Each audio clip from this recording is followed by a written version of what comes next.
Vijayalalitha YouTube சேனலுக்கு உங்களே வரவேற்கிறேன். இன்றைக்கி நான் ஸ்வீட் கொழுக்கட்டை பண்ண போகிறேன். அந்த ஸ்வீட் கொழுக்கட்டைக்கு தேவையான பொருள் என்னென்னன்றதை பார்த்துருவோம். 1 ஸ்பூன் தேங்காய் எண்ணெய், ஒரு 50 கிராமுக்கு நான் தேங்காய் வந்து துருவி எடுத்து வச்சுருக்கேன். 25 கிராம் நாட்டு சக்கரை, ஒரு அரை ஸ்பூன் ஏலக்காய் பொடி, 200 கிராம் அரிசி பச்சரிசி அரைச்சி உப்பு போட்டு அரைச்சி வச்சுருக்கேன். ஒரு 2 மணி நேரம் ஊற வச்சுட்டு நீங்கள் மிக்சியில் போட்டுட்டு உப்பு போட்டு அரைச்சி வச்சுக்கோங்க. இது எப்படி பண்ணலான்றதை காட்டுறேன் பாருங்கள். நான் அடுப்பு பற்ற வச்சுட்டு 1 ஸ்பூன் தேங்காய் எண்ணெய் போடுறேன். தேங்காய் எண்ணெய் போட்டுட்டு தேங்காவை போடுறேன்.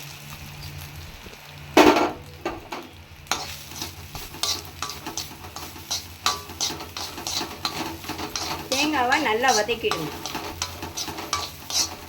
அதுக்கு உள்ளே வைக்கிற பூரணம் இது. இந்த ஸ்வீட் கொழுக்கட்டைக்கு உள்ளே வைக்கிற பூரணம் இது. தேங்காவை நல்லா வதக்கிட்டு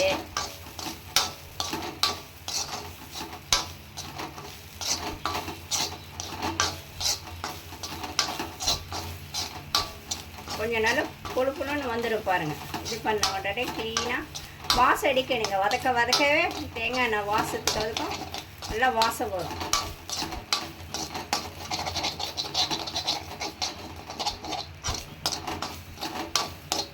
நான் நாட்டு சக்கரை போடுறேன்.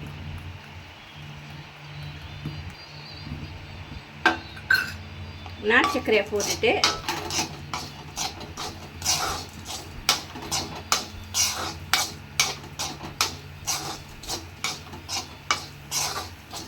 நல்லா நல்லா வதக்கிறேன். இதுட்ட நல்லா வதக்கிட்டு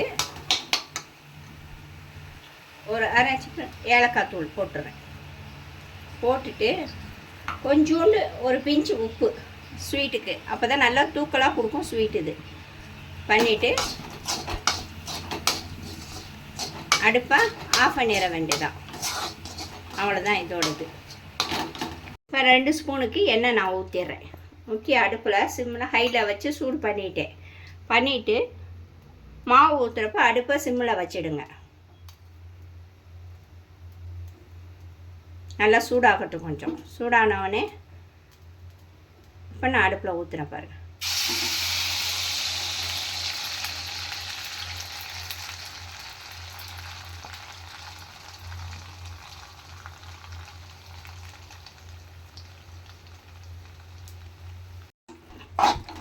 இப்போ நல்லா எண்ணெய் ஊற்றி நல்லா வதக்கிட்டு இருக்கேன். இது 2 மணி நேரம் ஊற வச்சு நீங்கள் மிக்சியில் அரைச்சிட்டு பண்ணுனா 10 நிமிஷத்தில் இந்த டிஷ்ஷு ரெடி ஆகிடும். நீங்கள் ஊற வச்சு காய வச்சு மிஷினில் அரைச்சிட்டு வந்து அப்படிலாம் பண்ண அவசியமே இல்லை. இந்த மாதிரி பண்ணி கொடுத்தீங்கன்னா பசங்களுக்கு ரொம்ப நல்லாயிருக்கும், நல்லா டேஸ்ட்டாகவும் இருக்கும், ரொம்ப சாஃப்டாகிடும். இந்த பதம் வரணும். நல்லா ஃபுல்லாக இதிலே வெந்துடும் உங்களுக்கு. ஒரு 2 செகண்ட்லேயே நீங்கள் போட்டு அடுப்பு சிம்மில் தான் வச்சுருக்கேன்.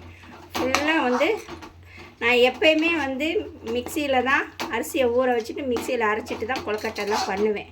ரொம்ப டேஸ்ட்டாக இருக்கும். நீங்கள் பண்ணி பாருங்கள் எப்படி இருக்குன்றது. பிள்ளைங்களுக்கெல்லாம் நல்லா பண்ணி கொடுங்க. இதுதான் இதோட பதம். இப்போ அடுப்பை ஆஃப் பண்ணிட வேண்டியதான். எப்படி கொழுக்கட்டை பண்ணுறேன்றதை காட்டுறேன் பாருங்கள். இப்போ நான் எப்படி பண்ணுறேன்றதை பாருங்கள். கொழுக்கட்டை எப்படி வைக்கணுன்றதை நான் பிடிக்கணுன்றதை பாருங்கள். ரொம்ப சாஃப்டாக இருக்கும். நீங்கள் கையில் பண்ணுறப்பே உங்களுக்கு தெரியும். இந்த பாருங்கள், நல்லா சாஃப்டாக வந்துடும். இதில் இருக்க பூர்ணத்தெல்லாம் உள்ளே வச்சுட்டு அவ்வளோதான். இதோட நான் கொழுக்கட்டை இது பண்ணியிருக்கேன் பாருங்கள். இது வேக வச்சுட்டு ஒரு 10 நிமிஷம் வெந்தால் போதும் உங்களுக்கு. ஏன்னா வெந்த மாவு தான் இது. 10 நிமிஷத்துலேயே வந்துடும். இப்போ நான் சட்டியில் வைக்கிறேன். இட்லி சட்டியில் வச்சுருக்கேன். இப்போ அடுப்பை ஆன் பண்ணி சிம்மில் வச்சிடறேன். ஒரு 10 நிமிஷம் வேகட்டும். அந்த பின்னாடி எப்படி இருக்குன்றதை பார்க்கலாம். பண்ணிவிட்டேன். ரொம்ப சாஃப்டாகவும் இருக்கும், டேஸ்ட்டாகவும் இருக்கும். எப்படி இருக்குன்றதை நான் காட்டுறேன் பாருங்கள். இதை பாருங்கள், ரொம்ப சாஃப்டாக இருக்கும். நல்லா வாயில் வச்சவொடனே அவ்வளோ சாஃப்டாக இருக்கும் சாப்பிட்றதுக்கு. நீங்கள் குழந்தைங்களுக்கெலாம் கொடுத்தீங்கன்னா ரொம்ப பிடிக்கும். பெரியவங்களுக்கும் சரி குழந்தைங்களுக்கும் சரி பண்ணி கொடுங்க. ஓகே, பிடிச்சிருந்தா லைக் பண்ணுங்கள், ஷேர் பண்ணுங்கள், கமெண்ட் பண்ணுங்கள், பெல் பட்டனை தட்டுங்க, சப்ஸ்கிரைப் பண்ணுங்கள். தேங்க்யூ.